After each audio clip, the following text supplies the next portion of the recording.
其實我哋出行咧，我哋喺度講緊嘅，除咗我哋嘅交通以外，包括我哋喺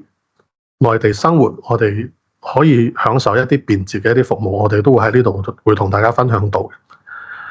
咁第一 part 就係我哋嘅24小時社交圈啦。咁其實我哋可以留意到，我上面會寫住香港、深圳、中山同埋珠海、廣州呢幾個城市，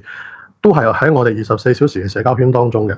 因為我哋其實喺呢幾個城市裏邊，我哋有十分之便捷嘅同香港出行嘅一啲通道嘅，比如話我哋會有船啦，同埋我哋嘅輕軌啦，同埋我哋專門嘅，比如話永東巴士、榮利巴士呢啲巴士，我哋其實相信喺香港生活得比較長嘅朋友都會有留意到啊。我哋其實亦都有住戶經常會